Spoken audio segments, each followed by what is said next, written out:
নমস্কার, শুভ সকাল আমার প্রিয় বন্ধুরা। রিমিরূপা ব্লগ চ্যানেলে তোমাদের সকলকে জানাই স্বাগত। আমার অনেক অনেক ভালোবাসা। তোমরা যে যেখানে আছো আশা করি সুস্থ আছো এবং ভালো আছো। এই যে এখন যে আমার ভিডিওটা দেখছো, ভগবানের কাছে প্রার্থনা করি ভগবান তাকে যেন খুব ভালো রাখে, সবসময় সুস্থ রাখে। আর ঠাকুরের কাছে সবসময় আমি এটাই বলি, রিমিকে তো যেন ভালো রাখে ঠাকুর। আর যেন যারা যারা আমার ভিডিওটা দেখছে সবাইকে সবাইকে যেন ঠাকুর ভালো রাখে। আর এখন দেখো আমি উঠানটা ঝাড় দিয়ে এসে, আর দেখলে তো কালকে ঝড় বৃষ্টিটা হয়ে গেল, উঠানটার অবস্থা খুবই খারাপ ছিল। আর উঠানটা ঝাড় দিয়ে আমি ঘর বারান্দাটা ঝাড় দিয়ে বাসনগুলো মেজে নেবো। আর আকাশটা না মেঘলা মেঘলা, মানে ঝড় বৃষ্টি হয়ে গেছে তাই গেছে, হালকা হালকা হাওয়া ছুটছিল। আর আকাশটা মেঘলা মেঘলা, খুবই অসুবিধার মধ্যে। আর হালকা হালকা না ঝিরিঝিরি বৃষ্টি হচ্ছিলো, জানি না অন্যদিকে হচ্ছে কি না, কিন্তু আমাদের এইদিকে হালকা হালকা 1-2 ফোঁটা করে ঝিরঝির করে যেটা বৃষ্টি পড়ছিল। আর বাসনগুলো বের করে, যেহেতু কালকে রাত্রে অনেকটা বাসন ছিল মাজতে পারিনি, পরশুদিনকে তো ঝড় বৃষ্টি হলো, কালকেও হালকা হালকা বৃষ্টি ছিল রাত্রিবেলা। আর আমার উঠানটা ভালো করে পরিষ্কারও হয়নি, যেহেতু তোমরা আগের ভিডিওতে দেখেছো আমার উঠানে জল জমেছিল, এর জন্যে আমার উঠানটা ঠিকভাবে পরিষ্কার হয়নি। ভাবলাম স্নান করার পরে যদি রোদ ওঠে, স্নান করার পরে উঠানটা শুকিয়ে গেলে আবার আরেকবার ভালো করে ঝাড় দেবো। এর জন্য খুব তাড়াতাড়ি উঠে আগে উঠানটা ঝাড় দিয়ে নিয়েছি, তোমাদের সাথে সেটা শেয়ার করিনি, কারণ উঠানটা ঝাড় দিতে না আমার অনেকক্ষণ লেগেছিলো, বসে বসে ঝাড় দিতে হয়েছে, অনেক নোংরা ছিল আর উঠানটা ভেজাও ছিল। আর জানো তো কাঁচা বাড়ি না, ঝড় বৃষ্টি হলে কেমন নোংরা হয়ে যায় বলো, কি বাজে লাগে দেখতে। রাস্তার পাশে বাড়ি, আর আমার তো ঘর দুয়ার ভালো না, তোমরা তো সবাই আমার ঘর দুয়ার দেখেছো, কিন্তু কিচ্ছু করার নেই, তার মধ্যেই তো থাকতে হবে। ঘর দুয়ার ভালো না হলেও যেটুকু আছে সেটুকুই পরিষ্কার করে রাখতে হবে। মাটির বারান্দা তো, আর মাটিটা না, যেহেতু আমার বারান্দার অর্ধেকটা টিন নেই, বেড়া দেওয়া, যেহেতু তোমরা দেখেছো ওই পাশে আমার জায়গাটা বিক্রি হয়ে গেছে, বারান্দাটাকে ওই সাইডের দিকে ছিল, আমার জায়ের ঘরের দিকে মুখোমুখি বারান্দাটা ছিল। আর জায়গাটা যেহেতু বিক্রি হয়ে গেছে, পুরো বাড়িটাই অন্যরকম হয়ে গেছে, এর জন্য সামনের দিকে বাড়ির বারান্দাটা করতে হয়েছে। এবার টিনে শর্ট পড়ে গেছিলো, টিন যাই হোক ভাঙাচোরা ছিল, শর্ট পড়ে গেল। এবার এর জন্য আমার অর্ধেকটা বারান্দায় টিন নেই, প্লাস্টিক দেওয়া। আর হচ্ছে তোমার ওই প্লাস্টিকে না মাটি কেটে, জল পড়ে তো মাটি কেটে বারান্দাটা নিয়ে গেছে। এই প্রত্যেকটা বর্ষাতে যেন আমার এই 2 বছর ধরে এত কষ্ট হয়। মাটি আনতে, আবার আনতে আনতে মাঠের থেকে মাটি এনে এনে তারপরে বারান্দাটা লেপতে হয়। আর যেহেতু আকাশটা মেঘলা মেঘলা, এর জন্য আমি আজকে বাসনগুলো মেজে কিন্তু রোদ্রে দিইনি, বাসনগুলো একবারে ডাইরেক্ট ঘরে নিয়ে নিচ্ছে। যে হালকা হালকা ঝিরঝির করে বৃষ্টি হচ্ছে, এখানে রোদ্রে তো আজকে তো রোদ উঠবে না, জানি না পরে বেলার দিকে রোদটা উঠবে কি না উঠবে। আর 2 দিন ধরে জামা কাপড়গুলোও শুকাচ্ছে না, ওইভাবেই রয়েছে। তবু ফ্যানের তলায় খাটের স্ট্যান্ডে মেলে দিই রাত্রিবেলা করে, নাহলে হয়তো গন্ধ হয়ে যাবে। তার মধ্যে আমি কাপড় চোপড়গুলোও মেলে দিয়েছি। আর বাসনগুলো রোদ্রে না দিয়ে একবারে ঘরে খাঁচায় নিয়ে এসি। আর দেখো আমার এখানে বাসি কাপড় ছেড়ে আমার এখানে রেডি হয়ে গেলাম। দোকান খুলতে হবে, চা করতে হবে, রান্নাবান্না করতে হবে, মেয়েকে তুলতে হবে, মেয়েকে ওষুধ দিতে হবে, যা কাজ থাকে প্রত্যেক দিন সেটা তো করতেই হবে। আর তোমাদের সাথে ওষুধ দেওয়াটা শেয়ার করিনি, জানোই তো রিমির ওটা 12 বছর ধরে ওষুধটা সকালবেলা দিতে হয়। আর এর মধ্যে চা হয়ে গেল, আমি একটু চাটা খেয়ে ভাবলাম রান্নাটা বসিয়ে দিই, আর বাবাকেও চাটা দিয়ে আসি।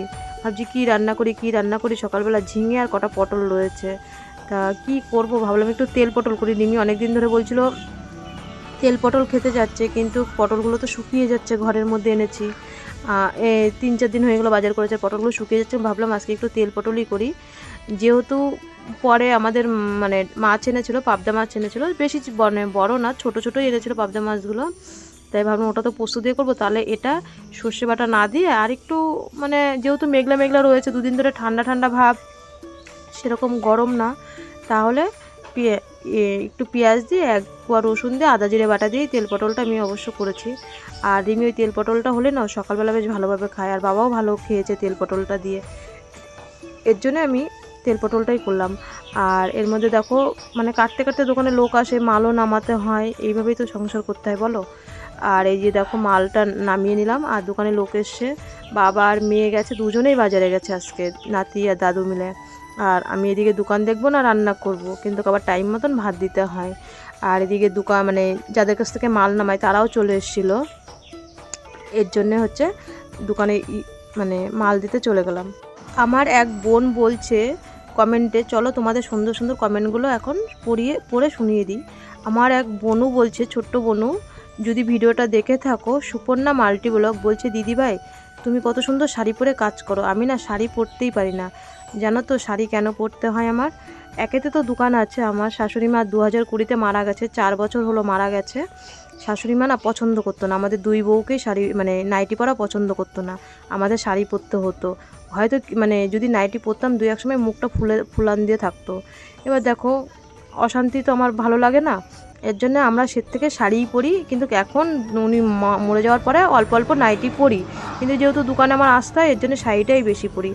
আর এদিকে দেখো তেল পটলটা হয়ে গেল, আর বাবাকে মেয়েকে ভাত দিয়ে ভাবলাম আমি কালকের একটু যে ডাল চচ্চড়ি ছিল না, তোমরা অনেকে দেখেছো ভিডিওতে আর কমেন্টও বলছো, তোমরা অনেকেই ডাল চচ্চড়ি বলো, তাই ডাল চচ্চড়িটা ছিল, আমি আর ভাত খাইনি, ওটা জাল দিয়ে রেখেছিলাম, নষ্ট করব কেন, তাই ওই ডাল চচ্চড়িটা দিয়ে আমি কটা মুড়ি খেলাম। খেয়ে দিয়ে এবার রিমিও আমি বললাম যা একটু পড়তে বস, সকালবেলা তো পড়িস নি, একটু উঠেই তো দাদুর সাথে বাজারে গেলো। বললো ঠিক আছে মা আমি পড়ছি, বাইরে পড়লো।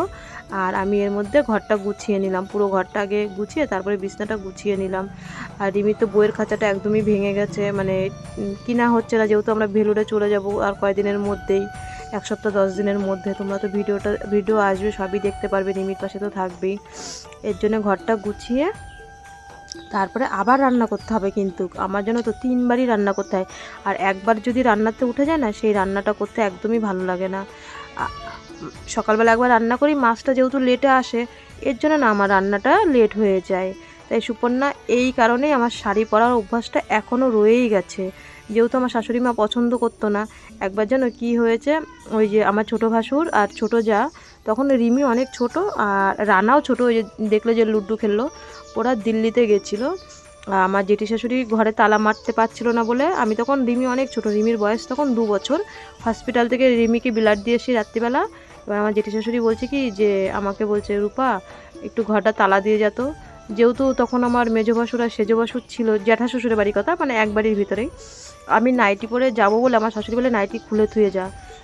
সে থেকে তখন রিমির বয়স কিন্তু মাত্র 2 বছর, আমি সে থেকে আর কোনো দিন নাইটি পরিনি, যেহেতু উনি পছন্দ করে না, কী দরকার আমার সংসারে অশান্তি বাড়ানো। আর এই কারণেই আমার শাড়িটা পরতে হয়, আর শাড়ি পরে কাজ করার অভ্যাসটা আমার রয়েই গেছে। আমার যাও শাড়িই পরে, উনি পাড়ার মেয়ে হলে কী হবে, উনি শাড়িই পরে। আর দেখো তোমাদের সাথে কথা বলতে বলতে রিমিকে চিনি লবণের জলটাও দেওয়া হয়ে গেল। আর বললাম না মাছটা এনেছিল যে পরে পাবদা মাছটা পোস্ত বাটা দিয়ে করলাম। আর বাবার জন্য একটুখানি ডাল করলাম, ডাল মানে করতেই হবে, আমরা যতই ডাল না খাই। রিমির ওই তেল পটল ছিল সকালবেলার, আর পাবদা মাছটা দিয়ে রিমির আর আমার কিন্তু খাওয়া যাবে, আমরা শুকনো শুকনো খেতে পারি। আর বাবা কিন্তু শুকনো শুকনো খেতে পারে না, ওনার জন্য আমার প্রত্যেক দিন 50 হলেও ডাল করতে হয়। আর এদিকে দেখো রান্নাবান্না সেরে ঘরটা ঝাড় দিয়ে উঠানটা দেখো, বললাম না সকালবেলা উঠানটা ভিজা ভিজা ছিল, ভালো করে পরিষ্কার করতে পারিনি, এখন যতটা পারি পরিষ্কার করি, যেহেতু আকাশটা আজকে মেঘলা মেঘলা দেখতেই পাচ্ছ। এর জন্য উঠানটা এখন ঝাড় দিয়ে বাসন কটা মেজে তারপরে ভাবছি চান করব। আর জানো তো আজকে এত বড় একটা বিপদ হয়েছে, মানে কি বলবো, পরে তোমাদের সাথে কোনো ভিডিওই আমি শেয়ার করতে পারিনি।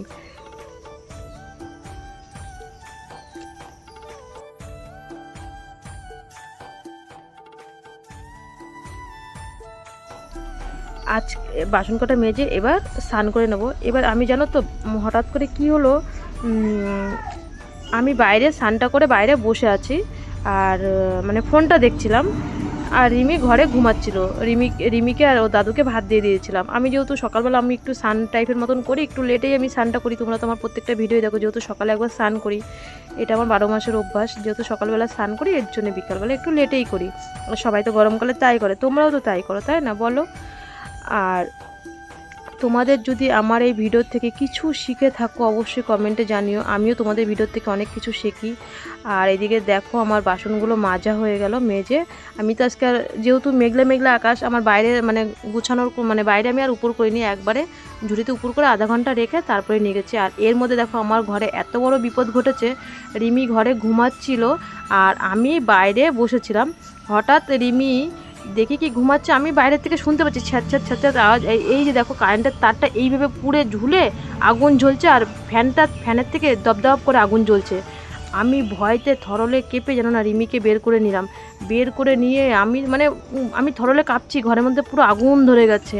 এত বড় বিপদ হবে আজকে মানে স্বপ্নেও ভাবতে পারিনি, মানে একটু জন্য আমি বারান্দায় বসি, কিন্তু আমি ঘর থেকে বুঝতে পারছি আর রিমি ঘুমাচ্ছে, মানে ও কিন্তু খাটে আর আগুন টপটপ করে খাটের মধ্যে পড়ছে। মানে রিমি একটু জানলার সাইডে ছিল বলে রিমি বেঁচে গেছে। আর উপরের ফ্যান তাড়াতাড়ি করে ওর ছোটো জেঠু মানে আমার ছোটো ভাসুর দিল্লিতেই থাকে, ছোটো ভাসুর এসছে কদিন হলো, 10-15 দিন পরে হলো এসছে বাড়িতে। সেই তাড়াতাড়ি করে ওগিয়ে ওর জেঠুকে ডেকে গেলো, জেঠু তাড়াতাড়ি আসো ছোটো জেঠুকে। তারপরে জেঠু এসে মিটার নামালো আর আমার থরলে কাঁপছে। যাই হোক সন্ধেবেলা এদিকে রিমি আবার হালকাতা করতে গেল আর হালকাতা করে মিষ্টি নিয়ে আসলো। আজকে দেখো কত বড় একটা বিপদ হতো। রিমি শুয়ে আছে, ওই ঠিক ওই জায়গাটায় শুয়ে আছে রিমি, আর আমি বাইরে মানে বসেছিলাম, মানে স্নান টান করে বসেছিলাম, ও ঘুমাচ্ছিল ঘরে হট করে। আর আমি ঘর থেকে শব্দ পাচ্ছি, কী জানি একটা ছ্যাঁত আওয়াজ হচ্ছে আর কেমন একটা পুরা গন্ধ বেরোচ্ছে। আমি হট করে এসে দেখি কি এই ফ্যানটা মানে পুরান ফ্যানটা ছিল এখন, তারপরে সন্ধ্যেবেলা ভিডিওতে তো দেখলে সন্ধ্যেবেলা ফ্যানটা লাগালাম। এবার হচ্ছে এসে দেখি কি ওই ফ্যানের যে তারটা, ওই তারটা এখন নতুন দিয়েছে, এই যে তারটা নতুন দিয়েছে। আর হচ্ছে এসে দেখি তারটা একপাশে পুড়ে আছে, দেখি দাউ দাউ করে আগুন জ্বলছে আর ফ্যানটা দাউ দাউ করে আগুন জ্বলছে। তাহলে বলো মানুষের বিপদ আসতে কতক্ষণ লাগে। আর রিমি ঠিক ওই জায়গাটায় শুয়েছিল, মানে ওই জায়গাটায়। আর আমি তাড়াতাড়ি করে ওকে কোলে করে নিয়ে যেন না বেরিয়েছি। কি দৃশ্য তুমি যদি না মানে কীভাবে বলবো, তখন তো আমি ভিডিও করতে পারিনি, এখন মানে বলছি তোমাদের। মানে তখন আমি থরলে এসে ঘরে দেখি মানে একেতে আগুন তো কাউরে ছাড়ে না, জানোই তো আগুন কাউরে ছাড়ে না, তার মধ্যে কারেন্টে আগুন লেগেছে। মানে কত বড় বিপদ গেছে। রিমি ঘুমাচ্ছে ওই জায়গাটায়, ঠিক ওই জায়গাটা, যদি ওর গায়ে আগুন পড়তো তাহলে মানে কি দৃশ্য আজকে আমার মানে কপালে কি মানে শনি কি দশা ছিল বলো। আর আমি বাইরে ছিলাম, আমি ঘর থেকে বুঝতে পারছি, বলে না মার মন টানে। তা আমি এসে দেখি তারটা ঝুলে আগুন টপটপ করে পড়ছে, আগুন ঝুলছে আর ফ্যানটা ধরে গেছে, ফ্যানটা দেখি দাউ দাউ করে পুড়ছে। আমি তাড়াতাড়ি ওকে কোলে করে নিয়ে বেরিয়ে আমি বললাম তাড়াতাড়ি, ওর ছোটো জেঠু মানে আমার ছোটো ভাসুর আজকে বাড়ি ছিল, জ্যাঠা শ্বশুরের ছেলে, ও তাড়াতাড়ি গিয়ে ওখানে জেঠুকে ডেকে আনলো। আমি মিটার, আমার থরলে তো হাত পা কাঁপছে না, আমি মিটার নামাবো, মিটারটাও নামাতে পারছিলাম না, না কি করব। এদিকে আমি তো চেঁচাচ্ছি, আমার তখন হচ্ছে বাবা দোকানে ছিল, তাড়াতাড়ি করে আসলো। পরে ভাসুর এসে হচ্ছে মিটারটা নামালো, নামিয়ে তারপরে ঘরে এসে মিটার নামানোর পরে উনি জল দিল, কেননা কারেন্টের মধ্যে তো জল দেওয়া যাবে কি না দেওয়া যাবে, এর জন্য আমি জলও দিতে পারছি না, যেরকম দাউ দাউ করে আগুনটা জ্বলছে। তার ভাসুর এসে ওই কারেন্টটা, তাই তো জেঠু এসে, তো ওর জেঠু এসে তারপরে এসে ওর জেঠু জল দিল। আমি মানে কি করব, আমার থরলে হাত পা কাঁপছে। দেখুন আমি বিকালের কোনো ভিডিও করিনি, কিচ্ছু করিনি। তারপরে অনেকক্ষণ আধা ঘন্টা 1 ঘন্টা বাইরে বসে থাকার পরে তারপরে গিয়ে ঘর উঠান ঝাড় দিয়েছি। তারপরে তো দেখলে ফ্যানের লোকটা আসলো সন্ধ্যের আগে। তারপরে সঙ্গে সঙ্গে ওরাই ফোন করে দিল, ওদের কাছে নাম্বার ছিল। ওই লোকটাই মানে কিছুদিন আগে ফ্যানটা খারাপ হয়ে গেছিলো, 450 টাকাতে ঠিক করেছিলাম। ভাবলাম এখন 1700-1800 টাকাতে একটা ফ্যান কিনবো, বিএমটি করতে যাব। দেখলে তো মানে 15-20 দিন আগে ভেলুরে গেলাম, তখন বিএমটির জন্য ভর্তি নিল না, বাড়ি চলে আসলাম। এর জন্য কিন্তু 2 মাস আগে মানে বেশি গরমে ফ্যানটা খারাপ হয়ে গেছিলো। ওই ফ্যানটা প্রায় 10-12 বছর আগের ছিল, আমার বিয়ের পরে কিনা ছিল ওই ফ্যানটা, 10-12 বছরও হয়ে গেছিলো। ওটাও 1500 টাকা মতন নিয়েছিল। তা যাই হোক আজকে পরে এই নতুন ফ্যানটা আনলাম। মানে এখন দেখো আমার এখন এমনি পয়সার সময়, ওর একটা বইয়ের খাঁচা কিনতে পারছি না 150 টাকা দিয়ে। আবার পরে বললো ওই ফ্যানটা কয়েল পুড়ে গেছে পুরো, 1 সপ্তাহ লাগবে। এবার এই গরমে থাকে কি করে। পরে বাকিতে নিলাম, হয়েছে দাদা আমি আস্তে আস্তে পয়সা দিয়ে দেবো, 1750 টাকা তার দিয়ে আর মিস্ত্রি নিয়ে পুরো 2000 টাকা লাগলো। বললাম দাদা আমি এখন 500 টাকা দিলাম, আমি 200-300 করে দিয়ে দেবো। বললো ঠিক আছে। আমি আমার এরকম মানে মেয়েকে নিয়ে সমস্যা দাদা, আমি আস্তে আস্তে কিস্তি করে দিয়ে দেবো। বলছে ঠিক আছে তোমার টাইম মতন তুমি দিও। তাই মানে পয়সাটা বড় কথা না, আজকে মানে আমার কত বড় বিপদ গেছে। মেয়ে ঘরে, একেতে কারেন্ট, তারপর আগুন। যাই হোক সবাই ভালো থেকো, সুস্থ থেকো। সত্যি আজকে এত মানে টেনশন, এত চিন্তা গেছে মেয়েকে নিয়ে। আমার তখন থরলে গা হাত পা কাঁপছিল, কি বলবো তোমাদের জানো না। তাই আর যাই হোক সবাই ভালো থেকো, সবাই সুস্থ থেকো, যে যেখান থেকে আমার ভিডিওটা দেখছো। গুড নাইট সবাইকে, সবাই ভালো থেকো, সুস্থ থেকো এবং আমার পাশে থেকো। কালকে আবার আসছি নতুন ভিডিও নিয়ে। আজকের ভিডিওটা এই পর্যন্ত, তো বাই বাই, গুড নাইট। সত্যি আজকে মানে ভগবানের কৃপায় রিমিকে আরও আরেকবার বাঁচাতে পারলাম কারেন্টের হাত থেকে। মানে বলে না বিপদ কখন বলে কয়ে আসে। সবাই ভালো থেকো, সুস্থ থেকো, যে যেখান থেকে আমার ভিডিওটা দেখছো। আমি ঠাকুরকে বলছি তাদেরকে সবাইকে ভালো রাখো আর সবাই সুস্থ থাকো, সবাই ভালো থাকো। Bye bye, tata. কালকে আরও একটা ভিডিও নিয়ে আসবো। সবাই রিমির পাশে থেকো, রিমিকে একটু সাপোর্ট করো একটা বাচ্চা হিসাবে, আমার জন্য না।